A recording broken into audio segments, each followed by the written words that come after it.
You know what, Marvel? I'm sick of y'all. I had an entire video dedicated to why we deserved a break from the MCU in 2020. I'm still probably going to put that video out though. So Disney Investor Day was a night to remember. We got our first look at a bunch of information on upcoming movies and Disney Plus shows from Marvel and Star Wars equally. Hell, to be honest with you, we got a lot of stuff on Thursday night, and all that stuff was better than anything we had at CCXP. First and foremost, on the Star Wars side of things, congratulations to Hayden Christensen for returning as Darth Vader in the Obi-Wan Kenobi series. I know a lot of people hated him, especially in Attack of the Clones, for his acting, but I hope the Obi-Wan series has the same amount of good writing as The Mandalorian does, because if it does, people will definitely love him more.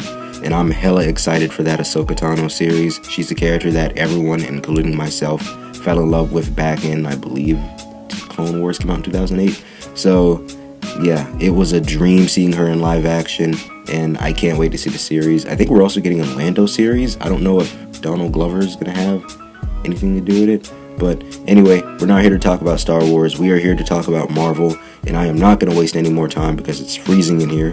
I was not expecting all this information. It definitely made my night. Hell, I'd say it made my year.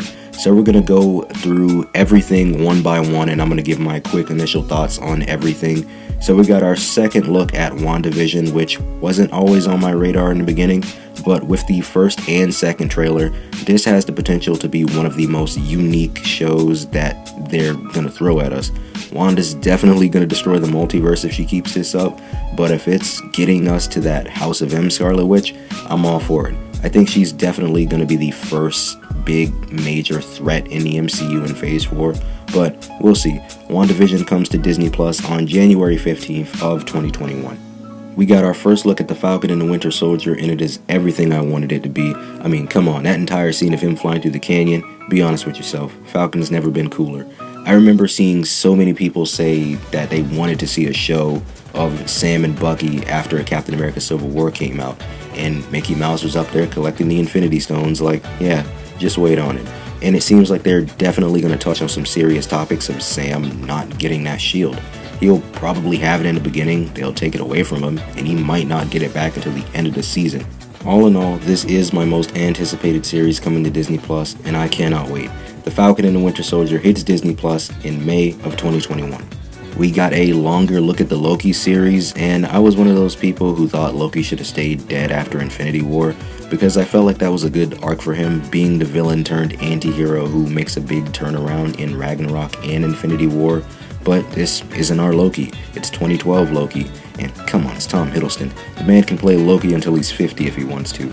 I don't know what's going on in this trailer, and it feels like it's going to be weird, and he's like a time patrol agent or something. I don't know what's going on. All I know is I'm going to love every ounce of it, and that's the thing I love about these trailers for these shows. They all feel different. WandaVision feels like its own trippy sitcom. The Falcon and the Winter Soldier feels like an action buddy cop show, and Loki just looks weird. Hell, I'd vote for Loki over... never mind. I don't remember them giving us a date for Loki, but if they did, I'll add it in when I edit. And the last show that I'm going to talk about is What If. This is the first animated thing that the MCU has done, and it's animated like a Telltale game, and I cannot wait to see it. I wasn't that big on the series when it first got announced, but with the little nod to Marvel Zombies, the crazy ideas and concepts, and if I'm correct, this is Chadwick Boseman's last role in the MCU, it moves up my list. There's so much more you can do with animation over live action, and I cannot wait to see what they do, and I can't wait to see the watchers' involvement with the series. Again, can't remember if they gave us a date for this show. I don't think they did, but if they did, I will add it in when I edit. Now I'm going to go over some of the dates and other things that were announced, and I'll try to do this as quick as possible because really it's freezing in here. As I said earlier in this video, WandaVision hits Disney Plus on January 15th. Doctor Strange and the Multiverse of Madness comes to theaters on March 25th, 2022.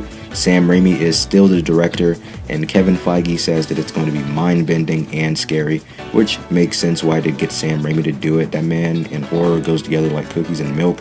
And Kevin Feige also confirms that the movie ties into WandaVision, which we already knew, but it also ties into Spider-Man 3.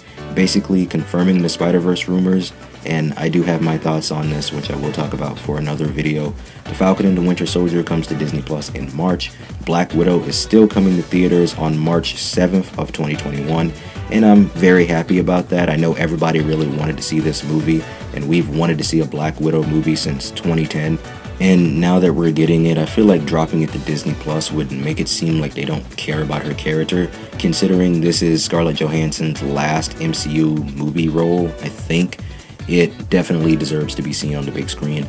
No date for Loki and What If. Shang-Chi and the Legend of the Ten Rings hits theaters on July 9th of 2021.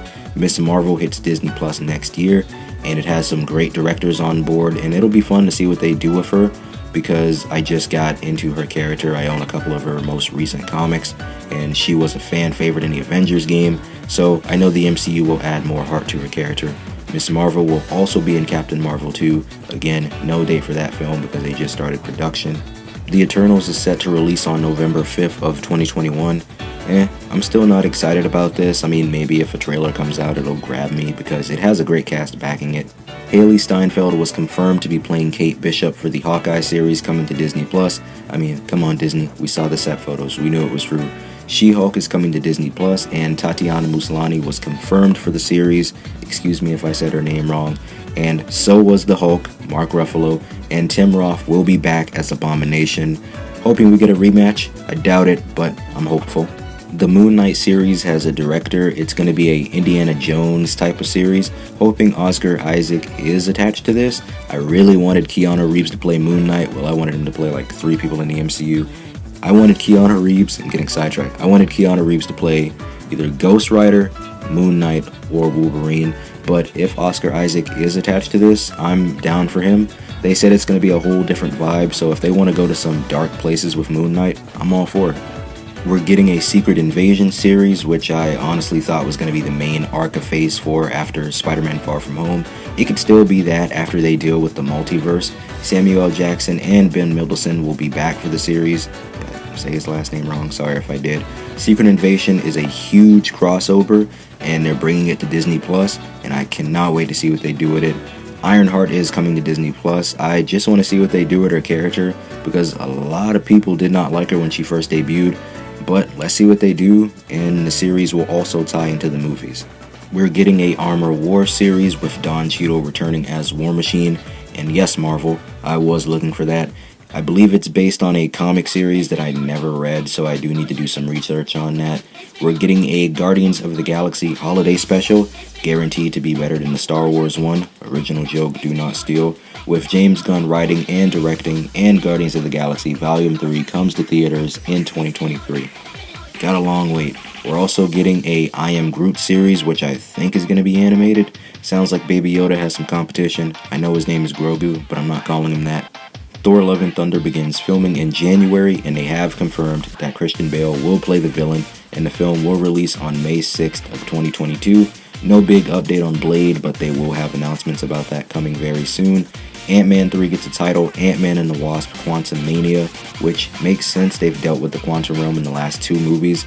I just hope it's good, because I love the first Ant-Man movie, and I haven't seen the second one since it came out in 2018, and I wasn't the biggest fan of it, so let's just hope it's good. They also confirmed that Jonathan Majors will play King the Conqueror, and the late great Chadwick Boseman will not be recasted as the Black Panther, which I'm honestly happy about, because as soon as he passed, everyone on Twitter mostly wanted to recast him, and I didn't want that to happen, because if they picked somebody for that role, the actor was going to face a whole lot of criticism if they portrayed the character wrong, and I didn't want that on that person. Hell, if anybody should have gotten the mantle or the role of the Black Panther, it should be Shuri's actress. I cannot remember her name right now, please forgive me. But Black Panther 2 will hit theaters on July 8th of 2022. And last but not least, we got an update on Marvel's first family, the Fantastic Four, will be directed by Spider-Man Homecoming and Spider-Man Far From Home director John Watts. And the Raimi stands went berserk. All I'm going to say, give the man a chance. All we got is a goddamn logo. Calm down, stop typing on your keyboards, relax. He is going to have a whole lot of eyes on him, because I believe this is the 4th time the Fantastic Four is being redone. hey, I just hope it's good. Anything is going to be better than the last movie we had. And that was everything Marvel-wise revealed at Disney Investor Day. Let me know what you are most excited to see down in the comments. I'd love to hear your thoughts. The future of the MCU is looking very bright. And hell, this is only TV shows. We haven't even seen other movies that they're planning yet. But like Kevin Feige said, everything is connected. So I'm going to leave that there. Again, let me know what you're most excited to see down in the comments below. I'd love to hear your thoughts. So as always, I appreciate you guys for watching this video. If you enjoyed this video and you want to see more content like this in the future, be sure to leave a like and subscribe. Join the family, help the channel grow. Thank you guys for 100 subscribers. It really means a lot to me. Also hit the bell icon and set the notifications to all so you never miss a video. Love you guys. Stay safe. Continue to spread nothing but peace, love, and positivity. And I will see you guys next time. This has been the Web Warrior, signing off.